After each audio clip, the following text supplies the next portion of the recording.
إن الحمد لله نحمده ونستعينه ونستغفره ونستهديه ونعوذ بالله من شرور أنفسنا وسيئات أعمالنا.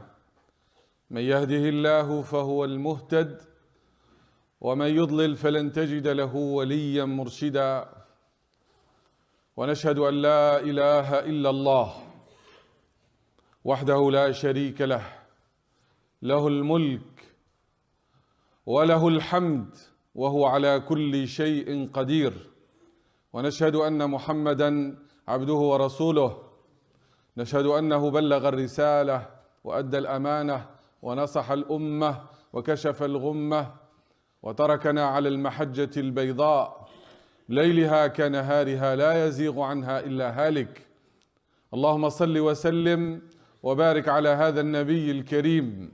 إن الله وملائكته يصلون على النبي يا أيها الذين آمنوا صلوا عليه وسلموا تسليما. وارض اللهم عن سادتنا أبي بكر وعمر وعثمان وعلي وعن الصحابة أجمعين وعن تابعيهم بإحسان إلى يوم الدين.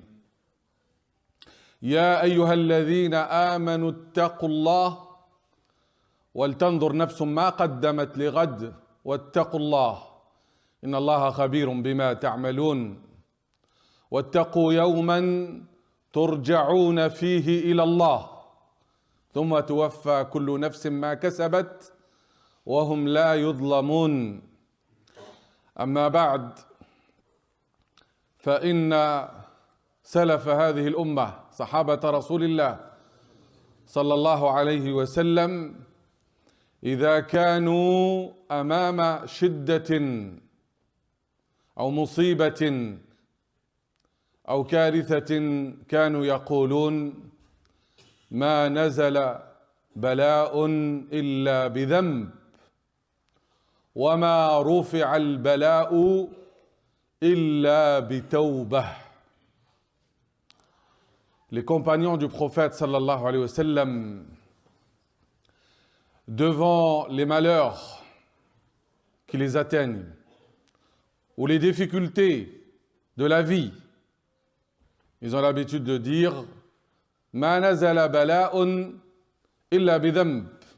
Il n'y a pas un malheur qui nous touche et qui ne trouve pas sa cause dans nos péchés, nos manquements, notre injustice.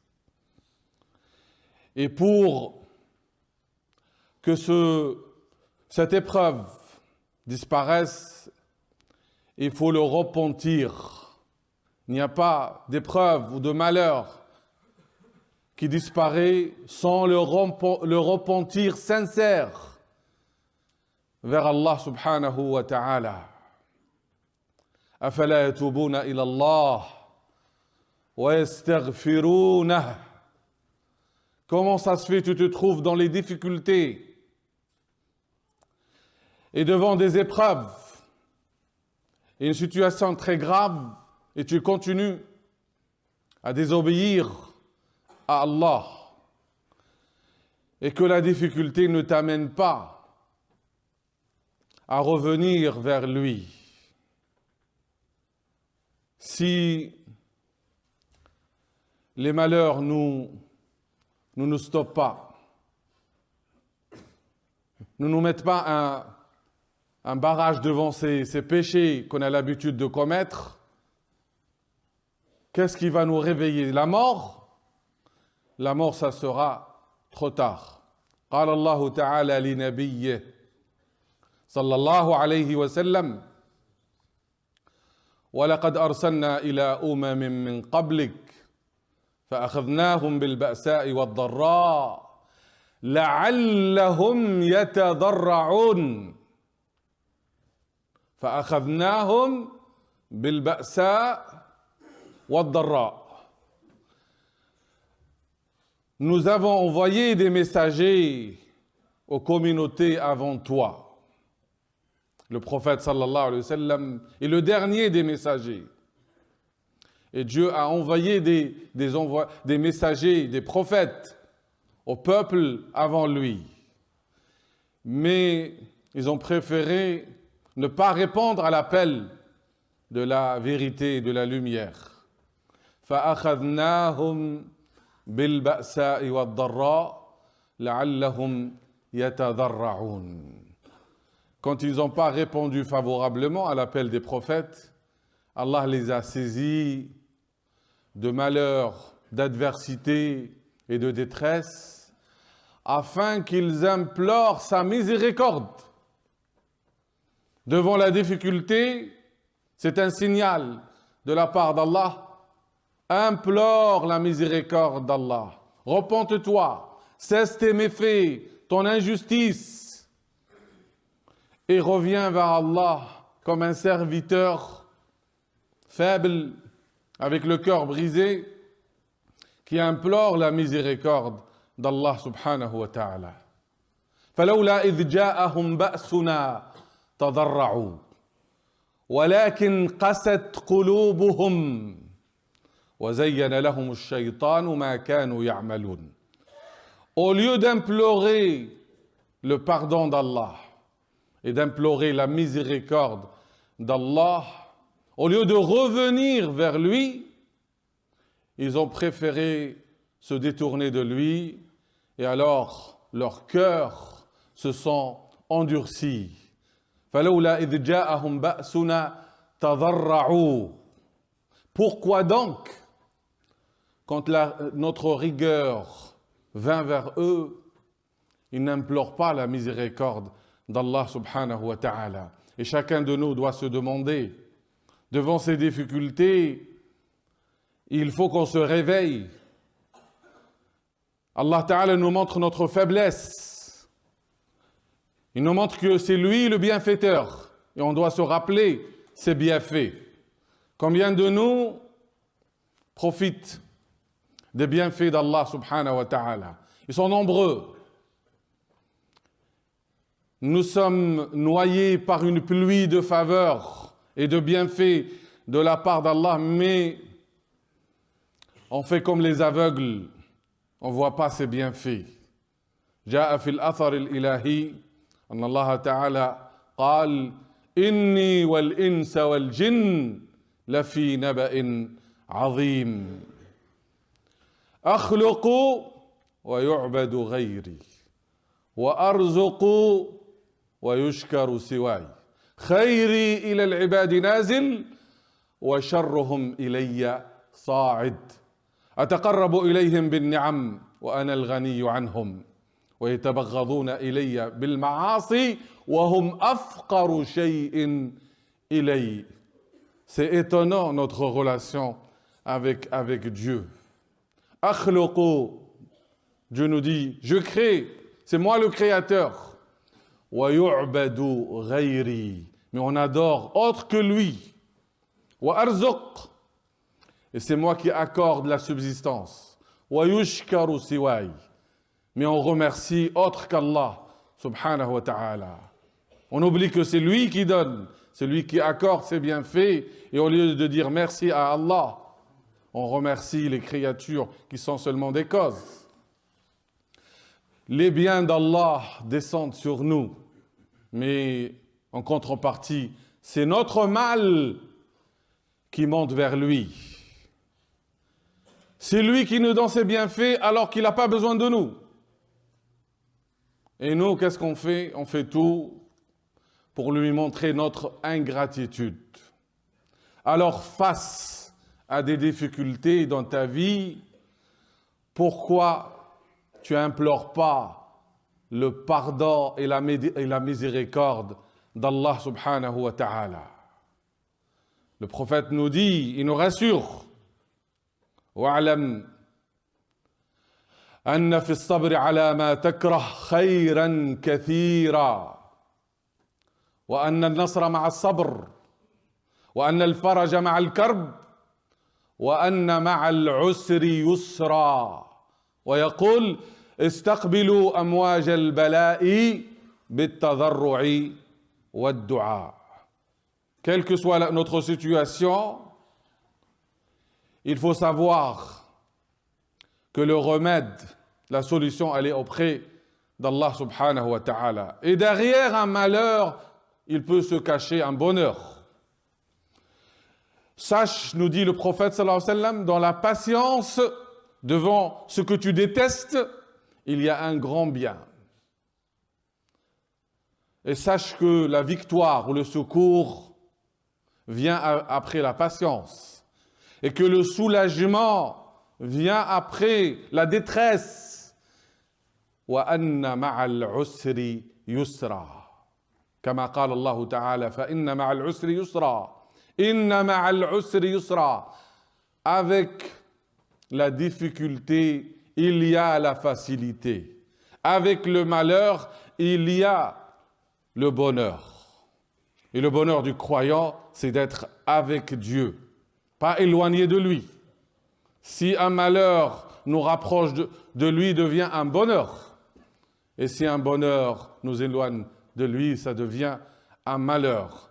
Allah, il veut de nous qu'on l'implore, qu'on sache qu'on a besoin de lui et que c'est lui qui peut nous faire sortir de cette impasse. Ne regarde pas la difficulté, mais regarde ton attitude.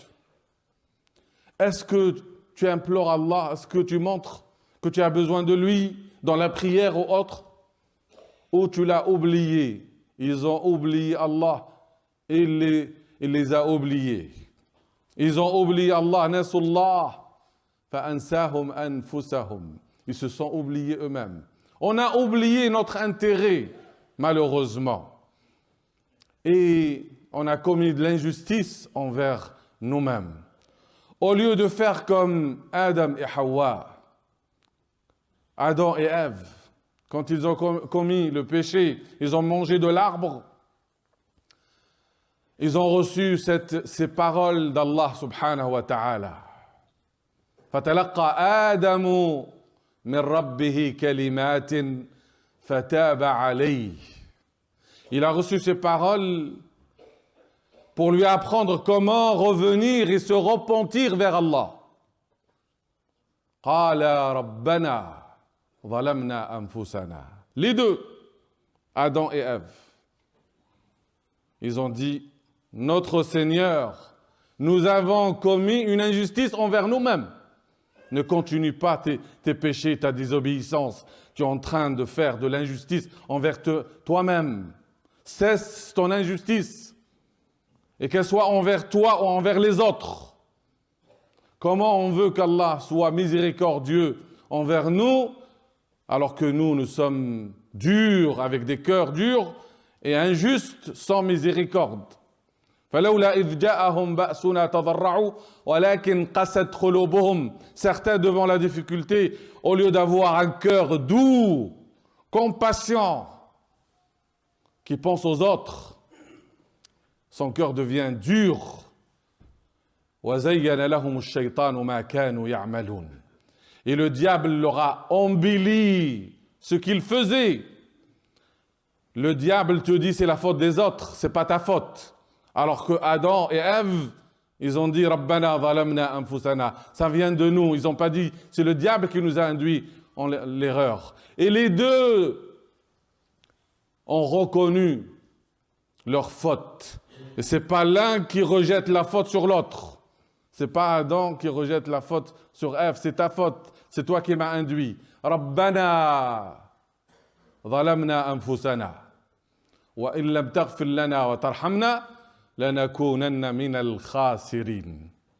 Si tu ne nous accordes pas ton pardon et ta miséricorde, on sera parmi les perdants. Si tu ne reviens pas vers Allah subhanahu wa ta'ala, avec l'imploration, avec humilité, avec pauvreté, indigence et brisement du cœur, pour lui montrer que tu es son serviteur qui a besoin de lui, dans tous les moments et les instants de ta vie, pas seulement quand tu as besoin de lui. Certaines personnes ne demandent à Allah que les choses de ce bas monde. وَمِنَ النَّاسِ مَنْ يَقُولُ رَبَّنَا آتِنَا فِي الدُّنْيَا حَسَنَةً وَمَا لَهُمْ فِي الْآخِرَةِ مِنْ خَلَاقٍ. Certaines personnes ne vivent que pour l'instant présent qui est ce moment de la vie et que tout va bien pour eux matériellement. Mais ils ne pensent pas à l'au-delà. Ils ne pensent pas aux méfaits de leur désobéissance. قُلْ إِنِّي أَخَافُ إِنْ عَصَيْتُ رَبِّي عَذَابَ يَوْمٍ عَظِيمٍ.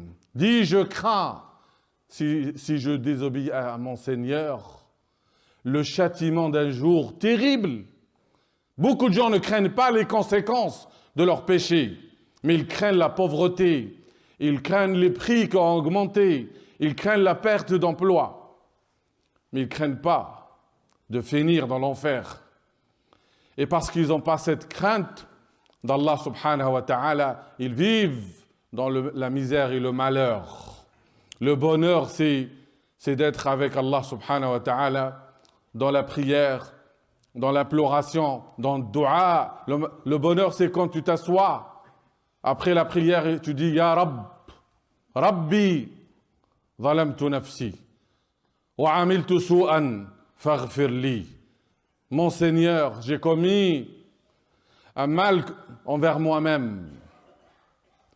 J'ai commis une injustice envers moi-même et j'ai commis un mal. Pardonne-moi. Si Allah subhanahu wa ta'ala te pardonne et il t'accorde sa miséricorde, tu es parmi les gagnants. S'il ne te pardonne pas, tu es parmi les perdants.